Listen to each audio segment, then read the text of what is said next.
हम लोग कुछ 1 मिनट के लिए हम सब खड़े हो जाएंगे अपनी जगह पे। और तीसरा यूहन्ना का दूसरा वचन, तीसरा यूहन्ना का दूसरा वचन, ठीक है। मैं बोलूंगा और मेरे साथ साथ आपको बोलना, ठीक है। बोलिए, हे प्रियो, मेरी ये प्रार्थना है कि जैसा तूने आत्मिक उन्नति कर रहा है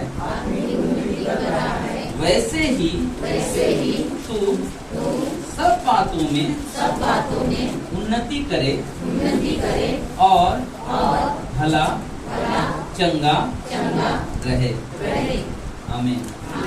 आइए प्रार्थना करते हैं। प्रिय परमेश्वर, हम धन्यवाद देते हैं, सारा आदर महिमा आपको देते हैं प्रभु यीशु के नाम से।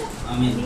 बैठ जाएंगे आप और सभी बच्चे ना थोड़ा शांत रहेंगे वचन सुनने के लिए। और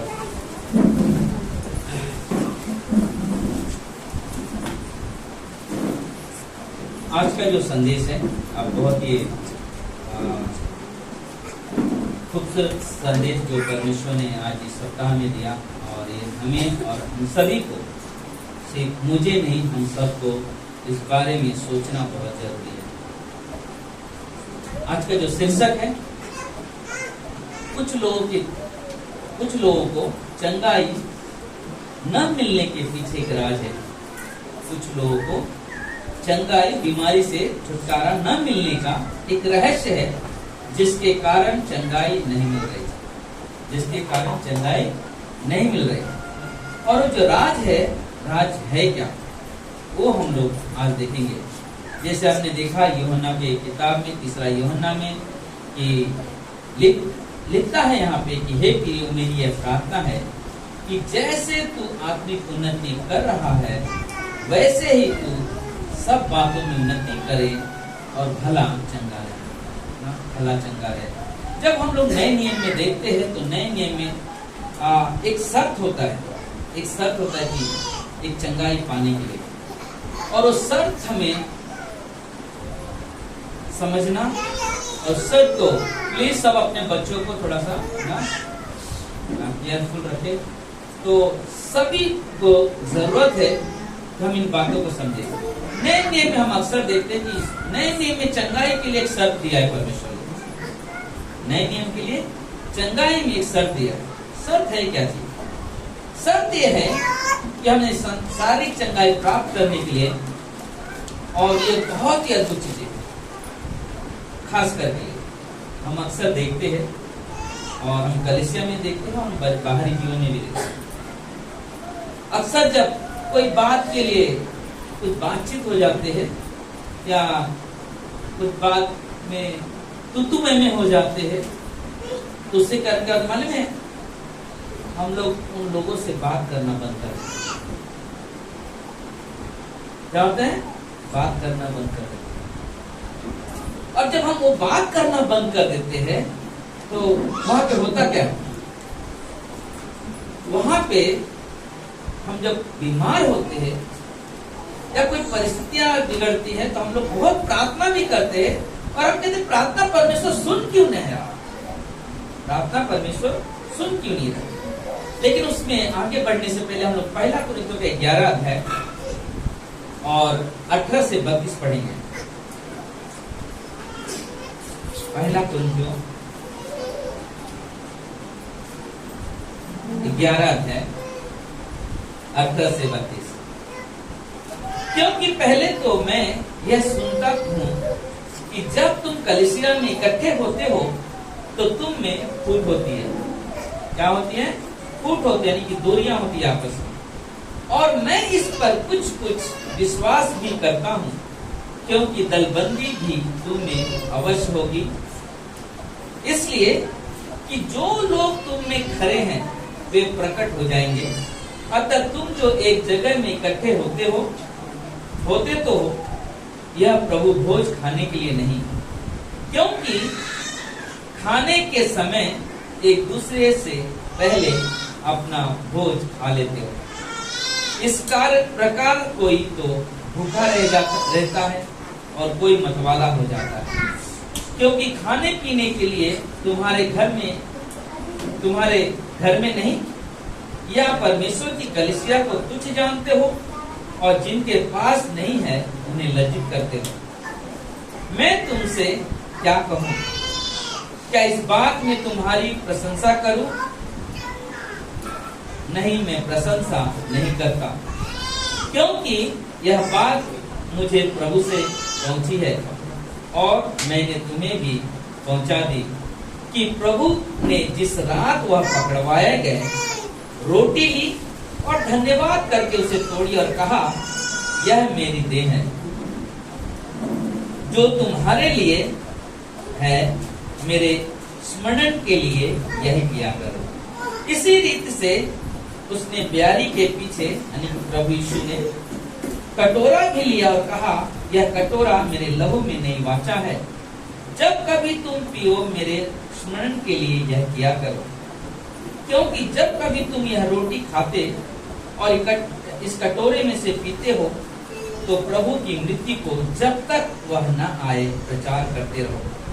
27 इसलिए जो कोई अनुचित रीत से प्रभु की रोटी खाए या कटोरे में से पिए वह प्रभु के देह और लहू का अपराधी हो ठहरेगा। इसलिए मनुष्य अपने आप को जांच ले और इस रीति से इस रोटी में से खाए और इस कटोरे में से पिए। 29 क्योंकि जो खाते पीते समय प्रभु की देह को न पहचाने वह इस खाने पीने से अपने ऊपर दंड लाता है। 30 इस कारण तुम में बहुत से निर्बल और रोगी हैं और बहुत से लोग सो गए यानी कि मर गए। यदि हम अपने आप को जांचते तो दंड न पाते, परंतु प्रभु हमें दंड देकर हमारी ताड़ना करता है, इसलिए कि हम संसार के साथ दोषी न रहे। हमें यहाँ पे एक चीज हमें और आपको सिखा रहे हैं, देखिए कारण क्या है कि हम परमेश्वर के ताड़ना के द्वारा हम बीमार पड़ते हैं। परमेश्वर की ताड़ना के द्वारा बहुत सारे लोग इस दुनिया भी छोड़ दिया, यानी कि मर गए। कारण क्या है? कारण एक चीज है कि हमारे अंदर प्रेम नहीं है, एक दूसरे के प्रति प्रेम नहीं है। हमने 2 संडे पहले एक संदेश कहा था कि सोचो जब हम प्रभु यीशु पे विश्वास करते हमें पवित्र आत्मा मिलता है, और बाइबल में किताब कहता है 1 Corinthians 3 अध्याय में कि हमारा शरीर परमेश्वर का क्या है? मंदिर है, प्रभु वास करता है। सोचो जब वही यीशु आपके अंदर है और वही यीशु आपके पड़ोस में बैठे हुए व्यक्ति के अंदर है, तो क्या यीशु और यीशु एक दूसरे से लड़ेंगे? नहीं लड़ेंगे। लेकिन कहते क्या है ना, हमने उस दिन गीत गा के बताया, वापस सोच रहा हूं करने के लिए ना, क्या गीत लिखा हुआ है सुनना, बहुत बहुत अद्भुत है। तेरे अंदर यीशु है, मेरे अंदर यीशु है, तेरा यीशु मेरे यीशु से कैसे लड़ सकता है। यीशु हमें मिलाता है और करीब ले आता है ना। यीशु हमें क्या करता है? मिलाता है। आज बहुत सारे परिवार हम नहीं पहचानते उनको, ना वो हमें पहचानते, लेकिन प्रभु ने क्या किया? उन्हें करीब लेकर आया और हम दोनों को क्या कर दिया? मिलाया। हालेलुया। मिलाता है परमेश्वर। दूसरा चीज, तेरे अंदर पाक रूह मेरे अंदर पाक रूह, तेरा रूह मेरे रूह से कैसे लड़ सकता है। रूह हमें मिलाता, यानी कि जो हमारे अंदर पवित्र आत्मा है, वही पवित्र आत्मा हम सभी विश्वासियों के पास है और वही पवित्र आत्मा हमारे पास है। कभी वो लड़ाएगा नहीं ना। फिर एक चीज और, ये क्या है? बाइबल है। तेरे अंदर बाइबल है, मेरे अंदर बाइबल है, तेरा बाइबल मेरे बाइबल से कैसे लड़ सकता है। बाइबल हमें मिलाता है और करीब ले आता है। सोचो, बाइबल हमें इकट्ठा करना सिखाता है। तो जो हम ये देखते हैं, सुनते हैं कि बाइबल हमें मिलाता है, यीशु हमें मिलाता है, पवित्र आत्मा हमें मिलाता है, लेकिन हमें करना क्या, उस मेल को बनाए रखना है। उस मेल को बनते हम पहला कुरिन्थियों की किताब में पढ़ा, उस कलीसिया में बहुत सारी समस्या, छोटी छोटी बातों में लोग के अंदर गुटबंदी ना, गुटबंदी एक ग्रुप बन गया, ये हमारे लोग, ये तुम्हारे लोग, वो उनके लोग, ये उनके लोग। और उसके साथ साथ क्या होता है, एक ही घर में रहना। सोचो आपके घर में आपका परिवार होगा, पति पत्नी है, आप आपके बच्चे हैं, या शादी नहीं होगा आपके माँ बाप के साथ में, क्या आप माँ बाप से रूठ के रहोगे, या पत्नी पति से रूठ के रहेगी, पति पत्नी से रूठ के रहेगा? नहीं, क्योंकि परमेश्वर ने हमें परिवार में हमें मेल करना सिखाता है परमेश्वर, क्योंकि हम एक परमेश्वर पे विश्वास करने वाले लोग हैं। पवित्र आत्मा हमारे अंदर हुई, पवित्र आत्मा हमारे परिवार में, तो हम कैसे रहते? तो वहां पे लोगों के अंदर ये चीज था। और 30 वचन में लिखा कि बल्कि जब लोग ऐसे लड़ते हैं और ऐसे भेदभाव रखते हैं, एक दूसरे को देख के बात नहीं करते हैं, मुंह मोड़ लेते हैं। आज भी मैं कहता हूँ, रेल में बता, आप में बैठे हुए लोग हैं, हम में से भी कुछ लोग ऐसे अभी भी होंगे। कुछ साल पहले कुछ हो गया, कुछ महीने पहले भी, लेकिन एक दूसरे से बात नहीं करते। क्यों? क्या परमेश्वर हमको ये सिखाता है ना? परमेश्वर ये सिखाता है? नहीं। बोलते जब हम ऐसा काम करते हैं, हम आपस में लड़ते हैं, बीटते, तो परमेश्वर बोलता है कि हम जब प्रभु भोज में लेते हैं, हम लोग क्या करते मालूम है? यहाँ पे हमने पढ़ा, पहला तो क्या रहता है, नहीं बोलते कि हम परमेश्वर को क्या करते हैं ना, अपमानित करते, निंदा करते हैं। हमें ऐसा जीवन नहीं चाहिए। जब हम प्रभु भोज लेते, बोले कि प्रभु भोज क्या है? एक पवित्र भोज है, पवित्र भोज है। परमेश्वर कहते हैं मेरी देह है, आपस में बांटो। और कलीसिया क्या है? यीशु मसीह कलीसिया का क्या है? सिर है, और हम उसकी कौन है? देह है। और परमेश्वर अपनी देह को एकत्रित देखना चाहता है, एक मन देखना चाहता है, एक हृदय, एक शरीर देखना चाहता है कि हम मिलकर परमेश्वर की महिमा करें, हम मिलकर परमेश्वर की प्रशंसा करें। क्योंकि बाइबल में एक चीज सिखाता है, मालूम है? आप देखोगे, अगर हमारे अंदर किसी भी एक दूसरे के प्रति कड़वाहट है, ईर्ष्या है, भेदभाव है, क्या करें मालूम है? वो हमारे बीमारी का कारण बन जाएगा। भेदभाव, ईर्ष्या, क्रोध हमारे लिए बीमारी का कारण बनेगा, बीमारी आएगी। यहाँ तक यहाँ पे देखा 30 वचन में क्या लिखा कि तुम्हारे इसी चाल चलन के कारण कुछ लोग बीमार पड़े हुए हैं और कुछ लोग ये दुनिया भी छोड़ दिया, मन के इकट्ठा न होने के कारण। नीति वचन में लिखा कहता है, एक बहुत बुद्धिमान व्यक्ति सुलेमान राजा कहता है कि शांत मन तन का जीवन है, शांत मन तन का जीवन है, परंतु मन के जलने से हड्डियां भी जल जाती। बोले कि एक ऐसी कड़वाहट होती, चाहे हमें दिखाई नहीं दे रहा है, जो हमारे अंदर बैठा हुआ रहता है। हम साथ में हैं, लेकिन हमारे मन में क्या है? दूरियां हैं। परमेश्वर कहता ना, हम सब एक हो, इकट्ठा होकर चले, परमेश्वर की महिमा, परमेश्वर की बड़ाई करें। अपने हृदय को, कड़वाहट की जड़ को उखाड़ कर फेंक दो। अपने अंदर जो कड़वाहट है, जो कड़वाहट, जो जड़ पकड़ा हो, तो उठा के फेंको, उसको हटाओ।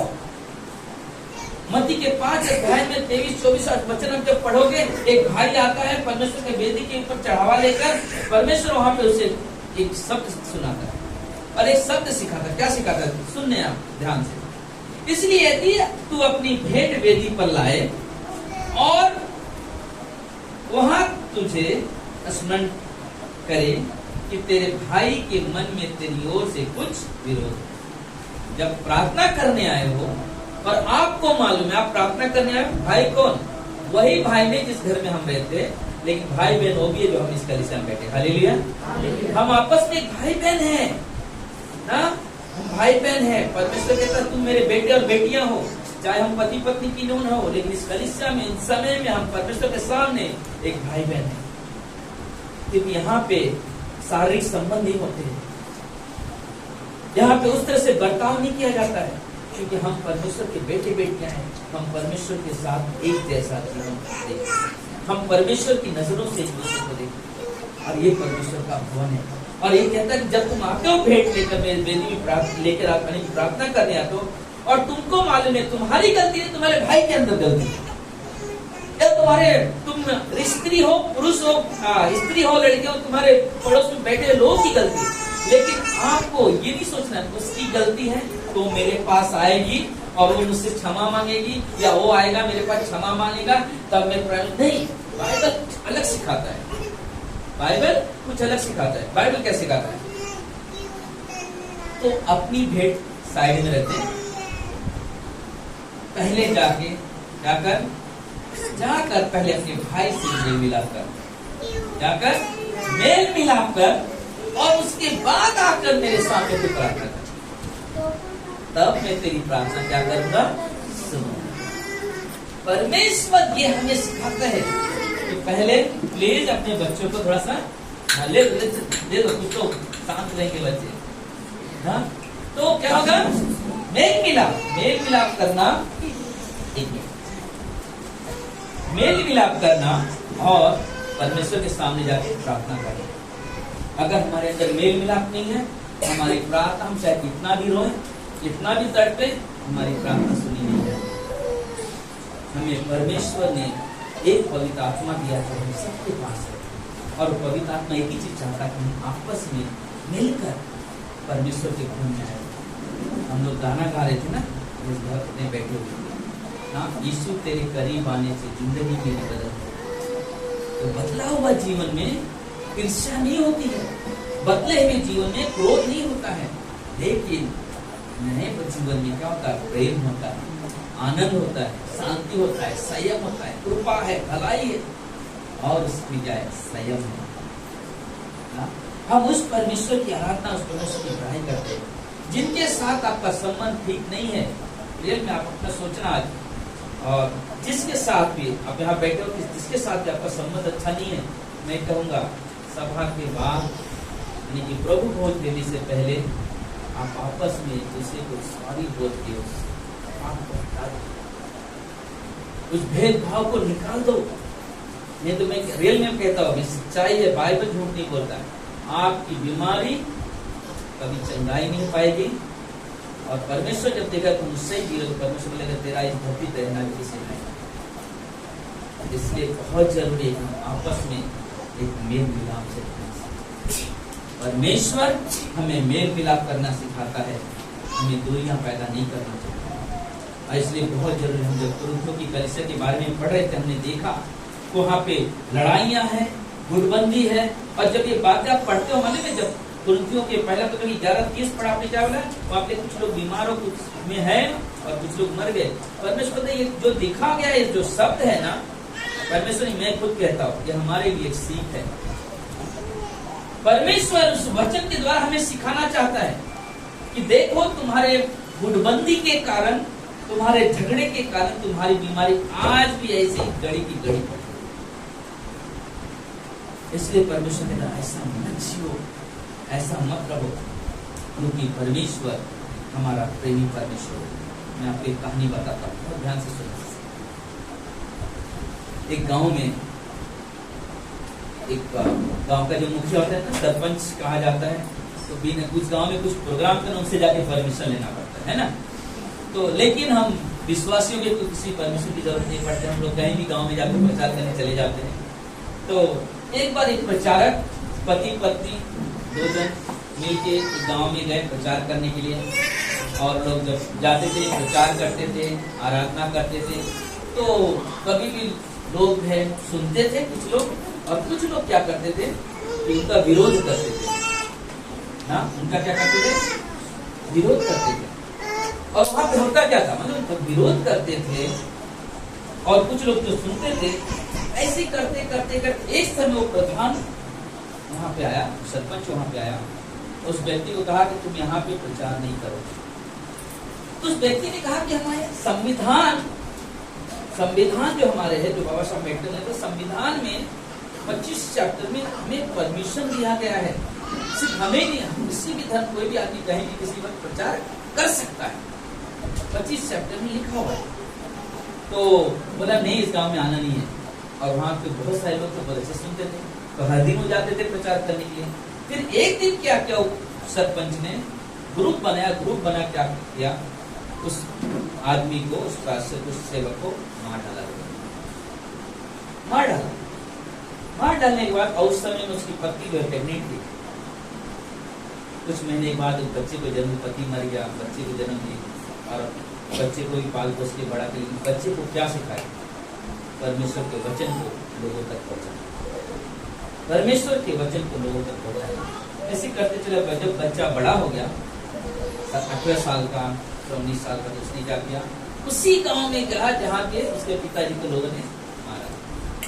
उस गांव में जब गया प्रचार करने के लिए, और वहां पे जाके प्रचार करता है कि कहता है कि पर यीशु मसीह आप सबके पाप को क्षमा करने के लिए, हम सबके पाप को क्षमा करने के लिए 2007 में दुनिया में आए, और जो कोई यीशु मसीह को अपना उद्धारकर्ता स्वीकार कर लेता है, तो प्रभु यीशु हमारे सारे पाप क्या करते? क्षमा कर देते। तो सब पूरा भीड़ लगी है, सर्कल बना हुआ है। तो एक व्यक्ति उस भीड़ में से चल के आया उस प्रचारक लड़के के पास, प्रचारक के पास, और आके रोने लगा, और उससे हाथ जोड़ के बोलने लगा कि जब प्रभु इतनी बड़ी चमत्कार है, क्या मेरे पिताजी अच्छे हो सकते हैं? क्या मेरे पिताजी को चंगाई मिल सकते हैं? उसने कहा हाँ। तो उसने कहा प्लीज मेरे घर पे चलो, मेरे पिताजी बहुत सीरियस कंडीशन में, बहुत सीरियस कंडीशन, प्लीज आप चलो मेरे साथ। क्या किया मालूम है? वो तुरंत वो व्यक्ति उस घर में गया। उस घर में गया तो उस व्यक्ति को पूछा कि भाई आपकी तबीयत ऐसे कैसे बीमार हो गया? उसने कहा कि मैं अच्छा खासा था, लेकिन इस गांव में एक प्रचारक आता था हमेशा प्रचार करने के लिए, और उसको मैंने मना किया, और उसको मैंने मरवा भी डाला, और उसके बाद से मेरी हालत हुई, और जब से मैं बीमार पड़ा। तो उस लड़के ने कभी की घटना है, उसने समय बताया, 20 साल पहले समय बताया। बोला कि मैं मालूम है कौन? बोलता मुझे नहीं मालूम, बस मेरी चंगाई थी। उसने कहा मैं उसी प्रचारक का बेटा हूँ, और मैं आपके लिए दुआ करूंगा। मुझे विश्वास है कोई व्यक्ति अगर अपने पापों को मान लेता है, प्रभु यीशु के पाप क्षमा करते हैं, बीमारी से क्या करते हैं? चंगाई देते हैं। और उसी वक्त उस व्यक्ति ने हाथ जोड़ के प्रभु यीशु को स्वीकार किया, उसके जीवन में चंगाई। हालेलुया। बोले कि हमें जरूरत है कि हम परमेश्वर के सामने अपने गुनाह लेकर घूमे नहीं, उसके सामने रख दे, माफी मांगे और आगे बढ़े। और यही चीज परमेश्वर हमें सिखाते हैं, चाहे विश्वासी हो या अविश्वासी, किसी के साथ हमारा मन मुटाव नहीं होना चाहिए, हमारे अंदर एक दूसरे के प्रति ना कड़वाहट नहीं होना चाहिए, हमें हमेशा प्रेम में रहना। रोमियो की किताब में 4:21 कहता है, जिस बात की उसने प्रतिज्ञा की है वह उसे पूरा करने में भी सामर्थ्य है। मतलब जब उसने कहा है कि जब तुम अपने पापों को मान लोगे तो मैं तुम्हारे पाप क्षमा कर दूंगा, तुम्हारी बीमारी को चंगाई कर दूंगा, तो जब उसने कहा है तो करेगा, क्योंकि उसके शब्दों में सामर्थ्य है ना, उसके शब्दों में सामर्थ्य है। जब मरियम के पास जब परमेश्वर का वचन पहुंचा, उस शब्दों के द्वारा, उस शब्द पे उसने विश्वास किया। स्वर्गदूत आके कहता कि परमेश्वर ने मुझे भेजा और कहा है कि तू गर्भवती होगी और एक बालक उत्पन्न होगा, और बालक कौन? यीशु मसीह होगा, जो तेरे द्वारा उद्धारकर्ता जन्मेगा। उस मरियम ने उस वचन पे क्या किया? विश्वास किया। हमें और आपको भी उस परमेश्वर के वचन पे विश्वास करना है, परमेश्वर के वादे पे विश्वास करना और चलना है। यही नहीं, यदि हम विश्वास करें तो परमेश्वर के वचन के आश्चर्य कर्म को भी ना इतनी सामर्थ्य से देखेंगे। और आज भी हम लोग देखते हैं कि जहां पर एक व्यक्ति, 2 व्यक्ति, 3 व्यक्ति, या अगर एक मन होकर प्रार्थना करते, परमेश्वर की सामर्थ्य वहां पे कार्य करते। यही नहीं, जब इजराइल के लोग बीमार पड़ते थे, तकलीफ में होते, तो उन्होंने कहा भजन संहिता 107:20 में कि परमेश्वर ने अपने वचन को भेजकर उन्हें क्या कर दिया? चंगाई दे दिया, चंगाई दे दिया। यीशु मसीह मत्ती के 8 में देखोगे, यीशु मसीह एक जगह बैठे हुए प्रचार कर रहे थे, वहां पे एक व्यक्ति आता है, सुबेदार, आगे कहता है, प्रभु मैं इस योग्य नहीं कि आप मेरे घर में आए, लेकिन मैं एक चीज जानता हूं, अगर आप यहाँ से एक शब्द कह दो तो मेरा जो दास है, जो पहलाई से लकवे से पीड़ित है मेरे घर में, वो चंगाई पाए। मतलब सिर्फ आप बोल दो, मुझे और कुछ नहीं, सिर्फ प्रभु आप बोल दो, मुझे विश्वास है आपके शब्द में इतना था, मुझे विश्वास है अगर आप बोल दिया चंगाई पाई।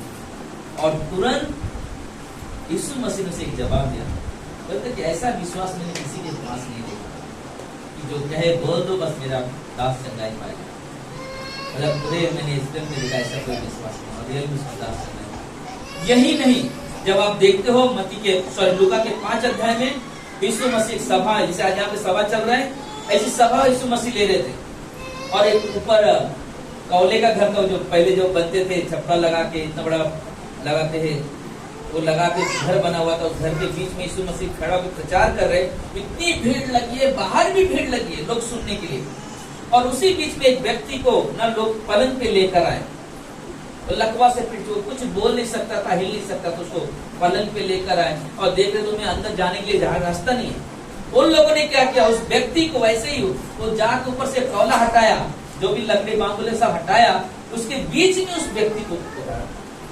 तो एक सभा के बीच में परमेश्वर सभा कर रहे, प्रचार कर रहे, उनके वचनों में इतनी सामर्थ्य थी कि वो व्यक्ति जैसे उस जगह पे उतरा और जब वहां पे परमेश्वर ने बात किया तो तुरंत वो खाट का भी चलने लगा। हालेलुया। परमेश्वर के नाम में सब कुछ है, परमेश्वर के नाम में सब कुछ है। हमें सिर्फ परमेश्वर पे विश्वास करना और परमेश्वर के साथ चलना, परमेश्वर पे विश्वास करना, परमेश्वर के साथ चलना। बस हमें एक काम करना है। क्या आप करोगे? हाँ, नहीं बोल रहे, एक मन होना चाहिए, तब मन बढ़े। हाँ, 1-1 लाख रुपया देना पड़ेगा। नहीं सुनना,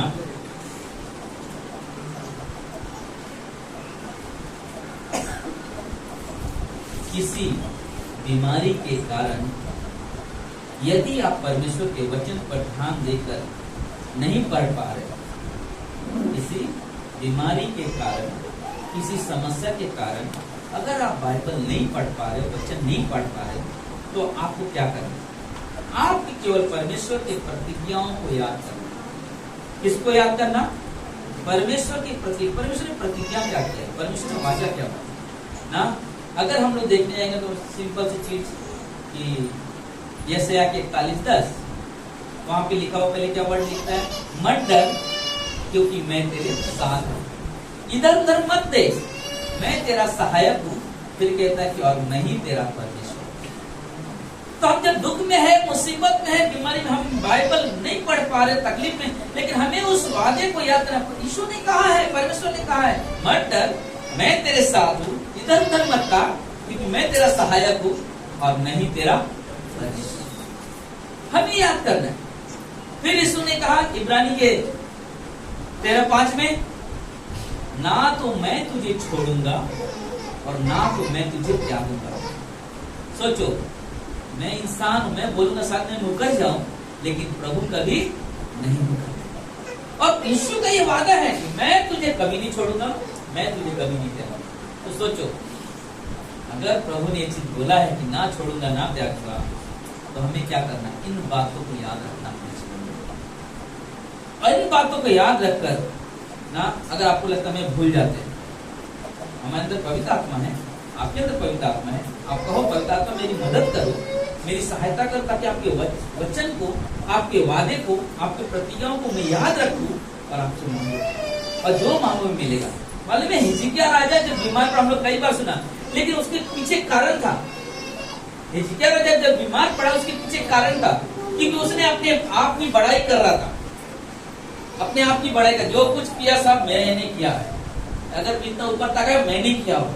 और जब बीमार पड़ा तो परमेश्वर का वचन उसके पास पहुंचा, अब तो बचने वाला नहीं, अब तो मरने वाला, अब तो मरने वाला है। और यशायाह जब नबी जाके उसको बोले कि आप तो मरने वाला, जो भी राजपाट जिसको बांटना है तो दे दे। अब वो सोच ही पड़ गया, मैं मरने वाला। अगर सोचो, हम यहाँ बैठे, अगर कोई बोल दे कि आज रात आप मरने वाले हो, तो आप क्या करोगे? हाँ? पहला चीज तो नींद नहीं आई, है ना? तो बोल दे, पहले नींद नहीं आई, नींद नहीं आएगी, बहुत सारी बेचैनियां होंगी ना, नींद नहीं आएगी, बहुत सारी बेचैनियां होंगी। क्यों? आज मैं मरने वाला हूं। हिजकिय्याह राजा के जीवन में ऐसे घड़ी हुआ, मरने वाले आज। उसने क्या किया मालूम है? वो जो नबी जब यशायाह जब बोल के गया भविष्यवक्ता, वो देखो निकल के गया, बहुत बड़ा, अभी राजा है तो बहुत बड़ा महल होगा, तो आंगन के आगे तक ही पहुंचा रहेगा। लेकिन उसको जैसे वो बोल के जा रहा था, हिजकिय्याह राजा जो बीमार है, मरने वाला है, वो तुरंत दीवार की तरफ मुंह फेर के रो रो के प्रार्थना करे, परमेश्वर तू जानता है मैं कैसे जीवन जिया हूँ, परमेश्वर तू जानता है मैं जो तू बोलता वैसे ही मैं करते आया, परमेश्वर मेरी प्रार्थना सुन ले। मालूम क्या हो गया? ये दरवाजे को ऐसा आंगन क्रॉस भी करने नहीं पाया ऐसे नबी, तब तक क्या हो गया मालूम है? उसका परमेश्वर ने उसके बाद परमेश्वर ने क्या कहा? यशायाह नबी तू जा उसके पास वापस। अब पता वो जा रहे संदेश देके, तू कल मरने वाला है, आज मरने वाला है, और बोल के जा रहे हैं, और यहाँ से संदेश पहुंच भी नहीं आता तक वहां पे आवाज आ रही है कि तू जा उसको बोल तेरी प्रार्थना सुन ली गई है। अब ये जाके वापस बोला है, सुन तेरी प्रार्थना परमेश्वर ने सुन लिया। क्या कहा परमेश्वर ने? बता कि तेरी तू आज जो मरने वाला था, तेरी उम्र 1 साल नहीं, 2 साल नहीं, 3 साल नहीं, 5 साल नहीं, 4 साल नहीं, 5 साल नहीं, 10 साल नहीं, 15 साल तेरी उम्र पहुंच रहा है। हालेलुया। बोले जब हम परमेश्वर की तरफ अपने दिल और मन से हम उसके पास जाते हैं, खुला मन लेकर, वो मन जिस मन में कोई कड़वाहट ना हो, परमेश्वर उस प्रार्थना को सुनता है, सुनता है। हमारा काम है उस परमेश्वर पे निर्भर रहना, उस परमेश्वर पे निर्भर रहना। भजन संहिता 66:18 में लिखा हुआ है, यदि मैं मन में अनर्थ की बात सोचूं, यदि मैं मन में अनर्थ की बात सोचूं, तो परमेश्वर कभी मेरी प्रार्थना नहीं सुना। 19 में कहता है परमेश्वर ने मेरी प्रार्थना सुनी है। क्यों सुनी? क्योंकि हमने मन में अनर्थ बात नहीं सोची। हालेलुया। तो हम जब परमेश्वर के पास जाते हैं, हम जब परमेश्वर से प्रार्थना करते, हमारा एक इच्छा होनी चाहिए, परमेश्वर जब हमारे इतने गुनाह क्षमा कर दिया, तो हम क्या अपने पड़ोस के लोगों की गलती नहीं क्षमा कर सकते? क्या हम एक परिवार में, क्या हम अपने परिवार की गलती नहीं क्षमा कर सकते? कर सकते। परमेश्वर ने हमें इसलिए यहाँ पे बुलाया, परमेश्वर ने इसलिए हमें और आपको चुना है। परमेश्वर क्या चाहता मालूम है? हमारा परमेश्वर का नाम क्या है? यशायाह 9:6 में शांति का राजकुमार। सोचो, तो शांति कहाँ आएगी? जहां पे हम लोग लड़ेंगे, चिल्लाएंगे? नहीं। कहां पे शांति आएगी? जहां पे हम परमेश्वर का भय रखेंगे, जहां पे हम परमेश्वर का डर रखकर चलेंगे। भय डर का मतलब ही नहीं कि छुप जाना, परमेश्वर यहाँ पे जाके छुप गया, नहीं। आदर करना, सम्मान करना। एक उदाहरण और बता दो, कैसे आदर सम्मान? मेरा पिताजी है, अभी वो स्वर्ग में है, लेकिन समझो मेरे पिताजी जिंदा है और मैं उनका आदर करता हूँ। आदर कैसे कर रहा हूँ कि चाहे मैं उनके सामने हूँ चाहे बाहर, ना तो मैं कोई गलत नशा करता हूँ, ना गलत कोई चीज उपयोग करता हूँ। इसे क्या करते हैं? आदर। ये कहते हैं भय। एक क्या होता है? एक कहता है पिताजी सामने है तो अपने आप को सही बना रहा, आपने कुछ नहीं करता। जैसे दूर चले गए तो वहां पे जाकर गलत चीजों का सेवन करना। क्या कर रहे हो? क्या ये भय है? क्या ये आदर है? नहीं। आदर वो है कि आप जैसे अपने पिता के सामने रहते हो, वैसे अगर बाहर रहते हो तो उसे आदर कहा जाता है। आदर का वो नहीं कि हम ना सामने एकदम बहुत अपने आप बताए बहुत अच्छा आदमी, बहुत अच्छा व्यक्ति, लेकिन अच्छा व्यक्ति उस समय आप दिखाई देते जब आप जैसे प्रेम आप सामने दिखा रहे हो वही प्रेम दिखाई बाहर ना। प्रभु यीशु यही चीज हमें और आपको सिखाते हैं कि हम आपस में मिलकर परमेश्वर की महिमा करें, हम आपस में मिलकर प्रभु को धन्यवाद दें ना। आराधना होती है, ये संडे नहीं अगला संडे से स्क्रीन लगेगा, फिर आप देखकर गाना गा सकते हो ना। हम तो सोचे ये संडे नहीं अगला संडे आप स्क्रीन लगेगा, आप देखिएगा। तो हम जब आराधना कर रहे हैं हम ये नहीं देख रहे यहाँ पे कौन बैठा क्या कर रहा है, जहाँ पे ना हमारा काम आराधना में एकदम पूरा खो जाना परमेश्वर ना, परमेश्वर में खो जाना। कौन क्या कर रहा है उसको मत देखो, हमें बस हम इधर आए, हम एक जीवित परमेश्वर के काम में ना। आज मैं सोया हुआ था, चंद्रमेला के भैया वो अचने का आदमी नहीं, दरवाजा खोला आराम से, नहीं खोला, मैंने खोला, क्या देखो मालूम है? 2 पुलिस वाले और एक आदमी। वो ना भैया पुलिस वाला कैसे मेरे घर में आ गया? दरवाजा खोला, बोलिए, बोला कि सर हम लोग कुछ गरीब, अभी त्योहार है ये सब जो भी चला, तो हमको पूछना, गरीब बच्चों के लिए हम लोग वर्गनी लेते हैं और वो लेके हम लोग क्या करते हैं, बच्चों के लिए खाने का हम लोग प्रबंध करते हैं। तो हर साल में एक ही बार हम लोग आते हैं, तो उनको पूरा अनाज उनको गरीब बच्चों को दे देते हैं। तो हमें लगा कि त्योहार उसके नहीं मांग रहे हो, मैं नहीं देता हूँ, मैं डायरेक्ट बोला मैं इस चीज के लिए नहीं देता हूँ, हाँ अगर बच्चे की बात है तो हम देंगे। तो फिर बाद में क्या करते हैं, क्यों आप नहीं करते? मैंने सुबह मिला 15,000, पुलिस वाले इसके साथ में और तीनों आ गए। उनको बोला, मीना ने बोला आप बुला लो, तो चाय कॉफी बनाते हो, तो उन्होंने कॉफी बनाया हम लोग के लिए। फिर हम लोग तीनों बैठा, उन्होंने उनको बताया यीशु मसीह है, यीशु मसीह है, तो उनको बताया। उन्होंने मालूम है मुझे बोलना भी नहीं पड़ा, सर बाइबल ही चलता, मुझे उनको नहीं बोलना पड़ा क्या बाइबल पढ़ो। हमने सिर्फ बताया कि बाइबल की खासियत क्या था। मैंने पुरानी स्टोरी भी अपनी बता दी, मैं कैसा व्यक्ति, आदमी के ना दिल में ना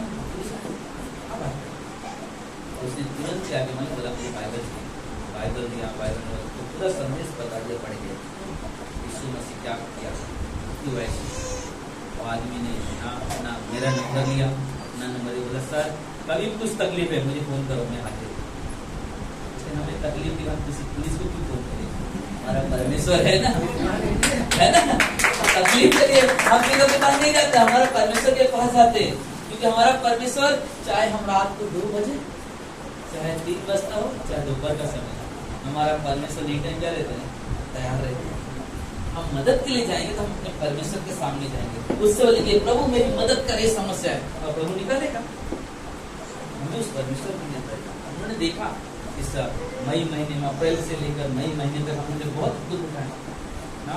यहाँ देखो मेरे भाई का बेटा इधर बेटा, सब लोग कोविड में हो गए, सबको कोरोना हो गया था, ज्यादा सीरियस हो, उसको प्राइवेट में एडमिट किया गया था बैंड्रा में ना। बहुत पैसा खर्चा हुआ, कहाँ से आया पैसा, सब परमेश्वर ने प्रोवाइड किया। फिर बाद में वो लोग हॉस्पिटल जाने से ठीक होने वाला, उसके बाद मुझे प्रॉब्लम हो गया। तो मुझे हुआ, मुझे मालूम ही नहीं, डॉक्टर बोलता तुमको होके चला गया, लेकिन क्या हुआ, लंग्स जो होते हैं सांस लेने 60% इन्फेक्शन कर दिया। अब डॉक्टर बोलता है कि तुमको एडमिट होना पड़ेगा। मेरा जो ब्रीथिंग होता है, सांस लेने की होती है, बोलते कि ऑक्सीजन लेवल मेरा 87 हो गया।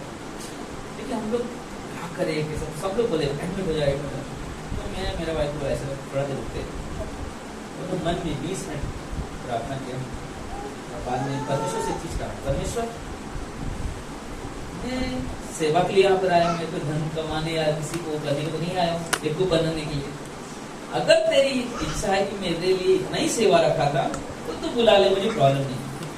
अगर सेवा और कराना है तो मुझे चाहिए। 20 मिनट के बाद क्या होगा मालूम है, मेरा जो ऑक्सीजन जब वापस उन्होंने लगाया तो जितना मुझे चाहिए 95%। हालेलुया। परमेश्वर काम करता है, परमेश्वर को देता रहना, परमेश्वर काम करता है। परमेश्वर के लिए कोई भी काम कठिन नहीं है। आप बस परमेश्वर पे पूरे मन से विश्वास करो और परमेश्वर के साथ चलो। इसलिए परमेश्वर की मेल मिलाप से रहो, अपने परिवार में है। हाँ, ऐसा भी मैंने देखा, उनको बोल दिया परमेश्वर ये नहीं सिखाते। परमेश्वर का परिवार है, हम एक साथ मिले, एक साथ बात करें, आप एक दूसरे को पूछा, आपका तकलीफ का एक दूसरे के लिए प्रार्थना करना, तो ये प्रभु का जीवन है। और यही जीवन प्रभु चाहते हैं कि हमारे जीवन में हम एक साथ बढ़े, एक साथ चले। आमीन। आइए हम लोग प्रार्थना करें। हे परमेश्वर, प्रभु यीशु, हम आपके चरणों के पास आते हैं। सारा आदर, सारा महिमा, सारा गौरव आपको मेरे महान परमेश्वर, मेरे राजा, मेरे प्रभु। आपके जैसा कोई नहीं प्रभु, आपके तुल्य कोई नहीं परमेश्वर। प्रभु जी,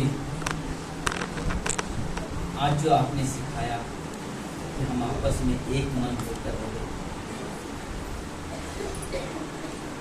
हम आपस में प्रेम से रहे, एक दूसरे का आदर करें। जैसे हम एक साथ पहले मिलते थे, रहते थे, उससे भी अधिक हम मिले, बातचीत करें। लेकिन हमारी बातों में सिर्फ परमेश्वर की महिमा हो, परमेश्वर की पढ़ाई हो, सबकी आंखें बंद हो, सबके सर झुके हो। यहाँ पे जो पहली बार आए हैं या पहले भी आ रहे हैं, लेकिन सबकी आंखें बंद हो, सबके सर झुके हो, हमारी बात को ध्यान से सुनना। प्रभु यीशु आपको बुला रहे हैं। प्रभु यीशु ने आजा के लिए निमंत्रण भेजा, क्योंकि प्रभु यीशु आज से 2000 साल पहले हमारे और आपकी दुनिया में आए। उन्होंने बहुत बड़े बड़े चमत्कार किए, लेकिन फिर भी उन्हें कोड़ों की मार खानी पड़ी। उन्हें क्रूस पे टांगा गया, कीलों से छेदकर, और वो मर गए, कब्र में डाले गए और तीसरे दिन जी उठे। लेकिन इस दुख के समय की राज क्या है? हम इंसान पापी है और पाप की सजा मौत है। और प्रभु यीशु ने इस दुनिया में आकर साबित किया कि मैं तुम्हारे पाप को अपने ऊपर लेता हूं। जो कोई मुझ पे विश्वास करेगा वो नाश ना होगा, परंतु अनंत काल का जीवन पाएगा। और इसके लिए सिर्फ आपको एक काम करना है, संपूर्ण मन से, संपूर्ण हृदय से प्रभु यीशु पे विश्वास करना। सबकी आंखें बंद हो, सबके सर झुके हो। मेरे पीछे बोलो, हे यीशु, मैं धन्यवाद देता हूँ आज के इस दिन के लिए। मैं पापी हूँ, मुझे क्षमा करे। जब तक जिंदा हूँ आपकी महिमा करूं, आपकी बड़ाई करूं, बुराई से, बुरे लोगों से, बुरे विचार से, बुरे संगति से हमें दूर रखे। जिस दिन ये दुनिया छोड़ो, आपके पास स्वर्ग में रहने पाओ। मैं विश्वास करता हूँ आप मेरे लिए इस दुनिया में आए, मेरे लिए दुख उठाया, कब्र में गए, तीसरे दिन जी उठे। आज से मैं आपको अपना उद्धार करता स्वीकार करता हूँ। हे मेरे यीशु, हे मेरे प्रभु, हम धन्यवाद देते हैं, आपने मेरी प्रार्थना को सुना, मुझे स्वीकार किया, मुझ पापी पर दया किया, इसलिए हम धन्यवाद देते हैं। हम आपस में एक मन होकर, एक हृदय होकर चलेंगे, आपका आदर करेंगे, आपका सम्मान करेंगे। ये मेरी प्रार्थना है। धन्यवाद देते हैं, आपने मेरी प्रार्थना सुना, मुझे स्वीकार किया, प्रभु यीशु के नाम से। अभी प्रभु भोज का समय है, तो सिर्फ उन लोगों के लिए प्रभु भोज होगा जो पहले से विश्वास करते हैं, लेकिन जो पहली बार आए हैं, अगर उन्होंने विश्वास नहीं किया है तो आप देखो क्या होता है प्रभु भोज। उसके बाद आप इसको अगले टाइम जब होगा तब इससे ठीक है। तो अभी गीत होगा, गीत के द्वारा प्रभु भोज आपके पास लेकर हाथ में रखिए, फिर हम लोग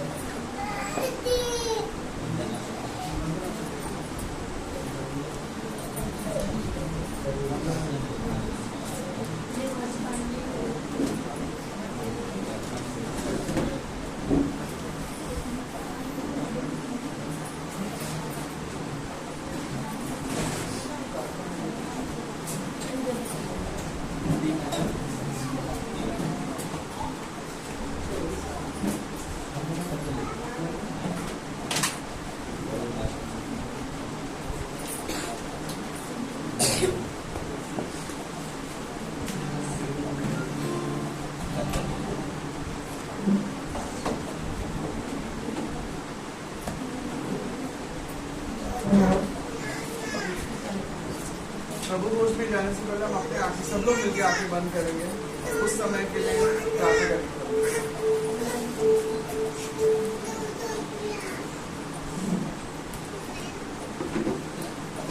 हम व्यक्तिगत पापों के लिए क्षमा मांगे परमेश्वर से।